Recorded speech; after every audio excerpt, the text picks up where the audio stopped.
Salut à tous les amis, c'est Apprenti Dog, on se retrouve dans une toute nouvelle vidéo. Mais avant tout, comme d'habitude, n'oubliez pas de liker, partager, abonnez-vous, commentez un maximum. Je compte sur vous, surtout partagez, abonnez-vous et commentez comme d'habitude. La race de chien qui va suivre, malheureusement, on n'a pas plus d'informations que ça, donc ne soyez pas déçus. Car cette race, je n'en peux rien, c'est les informations que j'ai obtenues et les seules. Donc voilà, sur ce, bonne vidéo.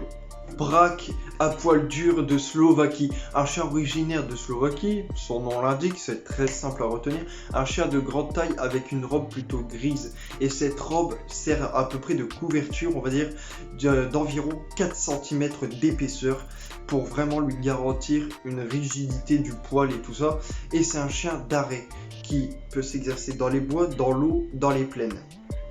Un chien qui on n'en sait pas plus, comme je vous l'ai dit au début de la vidéo, on n'a pas plus d'informations, qui viendrait de ses origines de l'ancienne l'ex-URSS, c'est-à-dire le gouvernement pas actuel de la Russie, mais bien avant.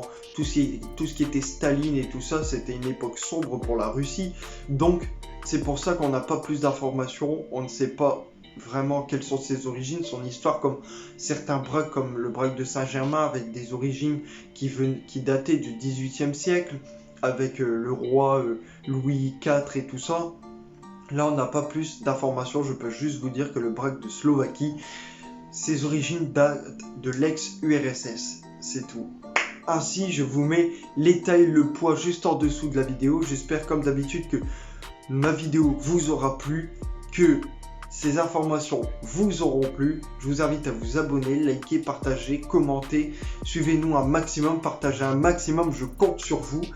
Et ensuite, petite information, j'ai été chez ma grand-mère le dernier coup, et là je vois Jump, une grosse boule là qui apparaît, donc surveillez vos loulous. Je tâte, hop, là on va dire que c'était mou. Et on me dit oui, peut-être hier il n'y avait rien, mais il s'est fait piquer ou je ne sais pas quoi. Mais en tout cas, ça n'a pas été surveillé, ça se voit des kilomètres. Parce que j'étais pas venu depuis une semaine, et il y a une semaine, il n'y avait pas ça. Et juste en arrivant, je l'ai tout de suite, on va dire, aperçu, et je l'ai vu direct. J'ai tâté là, c'était mou, et plus on revenait, plus on progressait vers la nuque, plus ça devenait dur. Et en appuyant, en tâtant comme ça, Jump a couiné. Donc, une piqûre de ce gabarit-là sur la nuque et la mâchoire, je ne pense pas que ce soit une piqûre.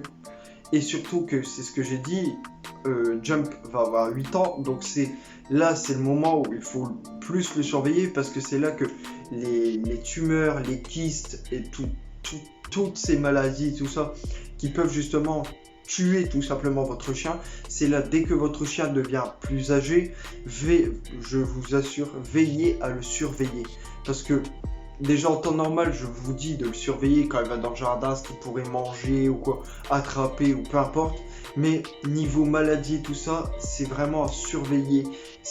Je vous préviens, même votre chien étant jeune, surveillez-le. Les gens vous diront, ah ouais mais on l'a pas vu. Des fois palpez votre chien, c'est-à-dire, mais vous faites ça, hop, un peu partout. C'est comme ça qu'on détecte les tiques, peut-être les kystes, c'est-à-dire ça vous fait une grosseur et plutôt dure, c'est ça qui m'a inquiété chez Jump. Et d'ailleurs ma grand-mère a pris le bon réflexe, c'est d'aller tout de suite au vétérinaire. Ce que je vous conseille quand vous ne savez pas du tout, parce qu'une piqûre de ce gabarit-là, ça m'étonnerait. Donc quand vous ne savez vraiment pas, certes ça coûte de l'argent, mais vaut mieux garder votre loulou en bonne santé, c'est ce que je vous recommande. Surveillez-le car on ne sait jamais ce qui peut arriver. Donc voilà, c'est ça je conseille. Je vous souhaite une agréable journée. C'était Apprenti Dog.